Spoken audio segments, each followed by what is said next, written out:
Tom Cruise, John Travolta and others have made efforts to make it all sound great, the Scientology church. What is your reaction to people like Tom Cruise when you hear him speak like that? I mean, I think that, you know, either he does know what's going on and he's not talking about it, or he is willfully ignorant about it. I mean, people who endorse an organization like this, I feel like they have a responsibility to know everything about it and know what they're endorsing. And what is fascinating is your husband, Dallas, who you met when you were still in the church, he worked at the Scientology Celebrity Center in Los Angeles, and from what I could tell from the book, completely different environment to non-celebrity workplaces that the Scientology church have. Tell me about the distinction. I mean, obviously the church itself is much nicer. It's a much more beautiful church.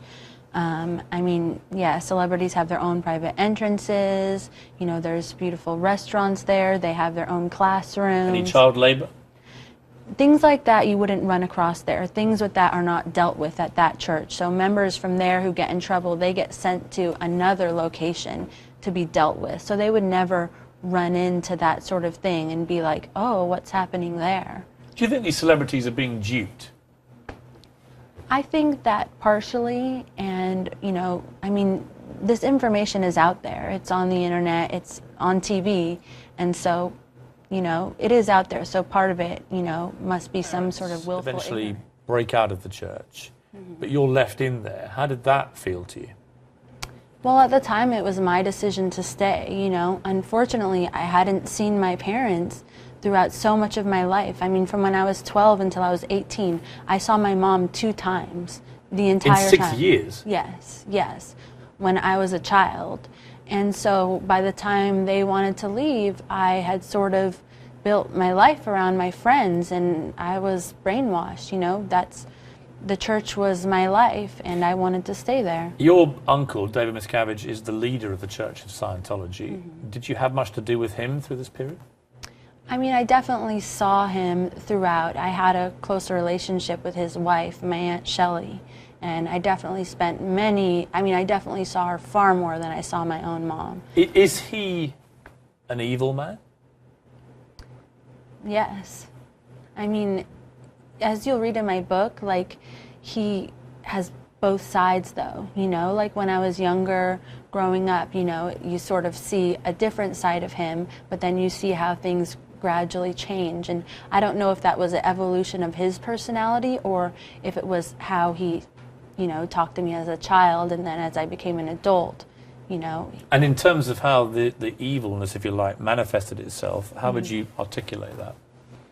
I mean, as a child, you know, of course the labor that we've already, you know, spoken about, but I would say the worst part of Scientology is that, you know, it's their doctrine or the highway. If you don't agree with Scientology teachings, you know, you either have a word that you don't understand or it's because you've done something bad, which is what is so ironic about that Super Bowl ad. You know, it talks about how, you know, seekers of knowledge and think for yourself, but you can't think for yourself when you're there.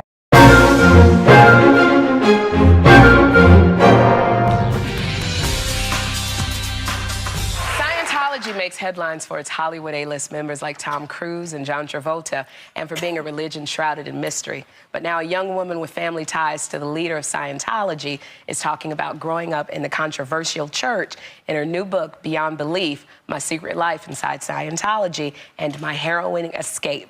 Please welcome JENNA Miscavige Hill. Hi, JENNA.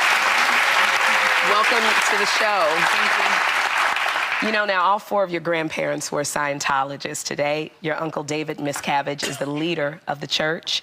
And when you were 2 years old, your parents became members of the Sea Org, and that's the inner core, the staff and leadership of the church. That's what that is. Now, when you were 6 in 1990, JENNA, you went to live on the ranch. And the ranch is a boarding school for church executives' children. So when you were at this ranch, how often did you see your parents? You know, from the time you were 6, did you see your parents at all? Yeah, I mean, from the time I went to the ranch, actually a little bit before, from when I was 4 until I was 12, I generally saw my parents only once a week, and it was only for a few hours. on Sunday morning. And what about the time when you left the church when you were 21? How often did you see him? From when I was 12 until I was 18, I only saw my mom twice total. From the time you were 12 to you were 18? Yes, yes. And from the time that, also from when I was 12 till I was 18, I saw my dad about 4 times, and 2 of those times were for less than an hour. Wow. And at the age of 7, you write that you had to sign a 1 billion-year contract? A 1 billion years, really? Yes. So tell us what that is, and the concept of, and I don't want to mispronounce it, thetans? Thetans. Thetans. What is a thetan? In Scientology, a thetan is basically a spirit, and so you live lifetime. They believe that you live lifetime after lifetime, and you know, after your body dies, you pick up a new body. And so, sort of as children, it's like as a thetan, you've lived for billions and billions of years. So as a child, your body is just like a shell or like a piece of meat, and so really, even though you have a young body, they believe that you're still a thetan who's billions of years old. And so for that reason, we sort of got treated like adults. Wow. Now, you know... I like to pick up a new body.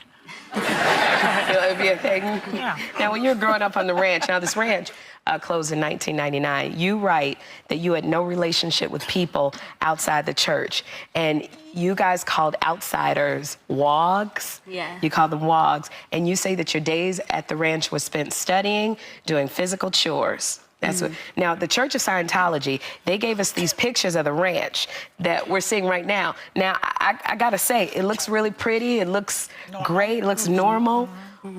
It looks like a camp. So what was your typical day at this ranch? You know, the things that it shows in the picture, like, for example, those dressers, we varnished all of them. The rock walls that you might have seen, we hauled the rock. So the reason the ranch is so beautiful is because we, the children, worked 4 hours every single day, and we made it that way. Isn't that against the law, child labor laws and all? Yeah. So you basically were building that ranch. Yes, every day for 4 hours. When I first came to the ranch, it was just a dusty, you know, there was a few buildings, but we did all the work to make it look that way. And you also say that if you misbehaved, you got a chit, which was kind of like a demerit that a kid would get. So explain that a little bit. And what would you have to do to get this chit? Well, you could get a chit from doing anything from, like, picking your nose or not doing your work, not finishing your duties, speaking badly about a superior or badly about Scientology. And, you know, the penalties range from being made to do amends to having a bucket of ice water dumped on your head. As a child? As a child. Yes, yes. Can I ask a question? Because it's something I've always wondered. What exactly is Scientology? What do Scientologists believe? Well, Scientologists, they believe in thetans, like I said before, that you live lifetime after lifetime. They don't, you know, they don't have a God, you know, they don't worship anything. Yeah. All right.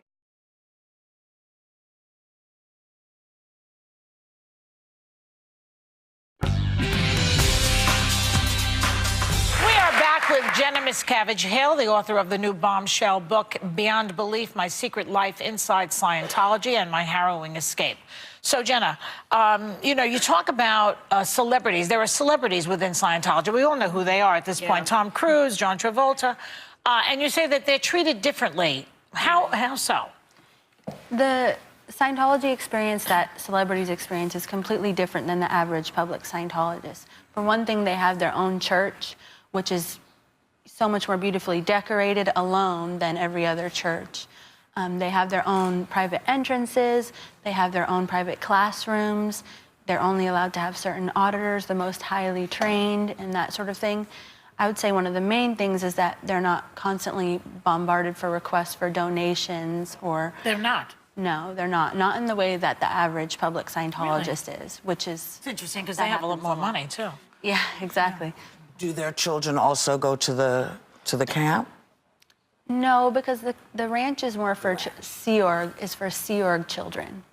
Yes, and the Sea Org is like the clergy of the church, where you sign billion-year contracts, and it's sort of like a paramilitary organization. Right. Wow. It sounds like. Yeah. So Jenna, but your parents eventually left Sea Org, as did both your brothers, but you stayed on for a few more years, and then you finally made the decision to leave in 2005. What made you decide to leave? I mean, it was a whole lifetime of experiences that sort of came to a head, you know. I realized that it just wasn't the place that I always thought it was. You know, I could no longer look away from the abuse, the mental, the physical, verbal, and I just realized that I wasn't helping anyone, and the people there weren't happy, and I wasn't happy, and that I had to get out. Now, you met your husband, Dallas, while you were in the church, correct? Yes. And you say that the Church of Scientology, they made it difficult for you to stay married and to leave the church together. Explain that. Yes, when I decided I wanted to leave, Dallas said that he was going to go with me.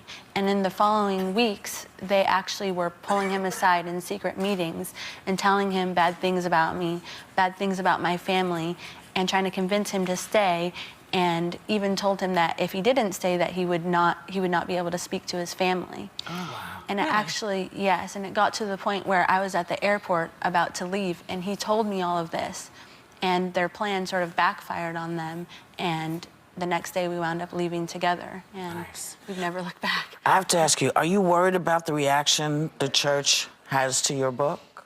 I definitely don't live in fear of the church. I mean, I know my book tells the truth, and I'm just happy that it's out there. And I mean, it's never nice to have lies about you out there, but I mean, I have 2 children, you know, I have a whole life going on now, so I'm more concerned about dirty diapers and children sleeping through the night. And you want to have children.